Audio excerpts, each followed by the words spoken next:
Middle east जहां हालात एक बार फिर बेकाबू होते नजर आ रहे हैं। अमेरिका और ईरान के बीच तनाव अब सिर्फ बयानबाजी तक नहीं रहा, बल्कि बात सीधे मिसाइल, ड्रोन और सैन्य हमलों तक पहुंच गई है। और सबसे बड़ी चिंता की बात यह है कि दोनों तरफ से जवाबी कार्रवाई का सिलसिला लगातार बढ़ता जा रहा है। खबर की शुरुआत होती है स्ट्रेट ऑफ हॉर्मुज के पास से, जहां कुछ दिन पहले एक अमेरिकी अपाचे हेलीकॉप्टर के गिरने की बात सामने। अमेरिका का दावा है कि इसके पीछे ईरान या उससे जुड़े समूह का हाथ था। वहीं ईरान ने इस आरोप को साफ तौर पर खारिज कर दिया।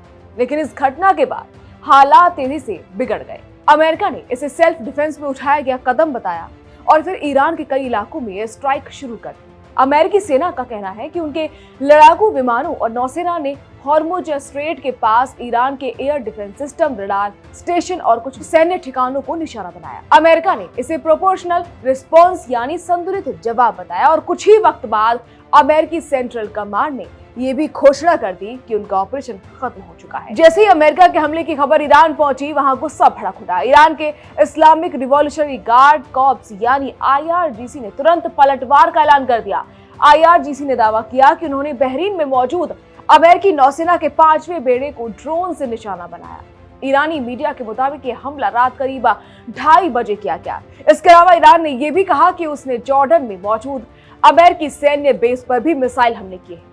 ईरान ने साफ चेतावनी दी है कि अगर अमेरिका ने आगे भी हमला जारी रखा तो जवाब और भी ज्यादा सख्त होगा। इस बीच बहरीन में हालात बिगड़ गए।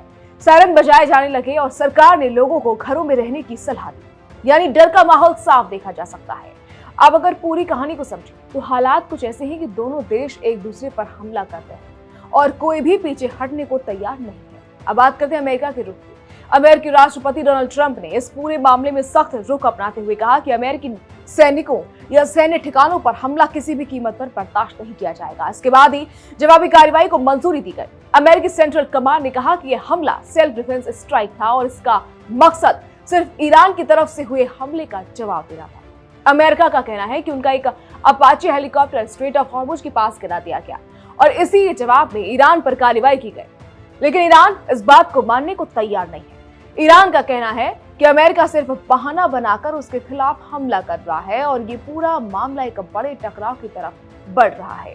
और सबसे बड़ी चिंता की बात यह है कि तनाव सिर्फ 2 देशों तक सीमित नहीं रहेगा, क्योंकि स्ट्रेट ऑफ हॉर्मुज दुनिया का सबसे अहम तेल रास्ता माना जाता है। दुनिया का बड़ा हिस्सा इसी रास्ते से तेल और गैस सप्लाई पर निर्भर है। ऐसे में यहाँ जरा सा भी टकराव हुआ तो उसका असर पूरी दुनिया पर पड़ेगा। तेल की कीमतें बढ़ेंगी, सप्लाई चेन बिगड़ेगी और वैश्विक बाजार हिल सकता है। अब बात आती है तेहरान की स्थिति की। ईरान की राजधानी तेहरान समेत कई शहरों में सुरक्षा बढ़ा दी गई। सैन्य ठिकानों पर अलर्ट जारी है और हर तरफ तनाव का माहौल है। लोगों में डर साफ देखा जा सकता है, क्योंकि किसी को नहीं पता कि अगला कदम कब और कहां होगा। ईरान ने भी साफ कहा कि वो पीछे नहीं हटेगा और अगर अमेरिका ने आगे भी कार्रवाई जारी रखी तो इसका जवाब पूरे क्षेत्र में दिया जाएगा। अब एक और बड़ी बात सामने आती है जो इस पूरे मामले को और ज्यादा गंभीर बना रही है। कहा जा रहा है कि कुछ दिन पहले अमेरिका और इजरायल की ओर से भी ईरान पर कार्रवाई हुई थी और अब ये तनाव उसी सिलसिले का हिस्सा बनता जा रहा है। यानी मामला धीरे धीरे एक बड़े क्षेत्रीय युद्ध की तरफ बढ़ रहा है।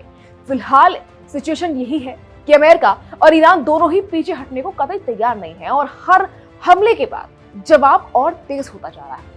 मिडिल ईस्ट पहले ही तनाव का केंद्र रहा है, लेकिन अब हॉर्मुज के आसपास हालात और ज्यादा खतरनाक हो चुके हैं और अगर यही सिलसिला चलता रहा तो आने वाले दिनों में इसका असर पूरी दुनिया की अर्थव्यवस्था और सुरक्षा पर पड़ेगा।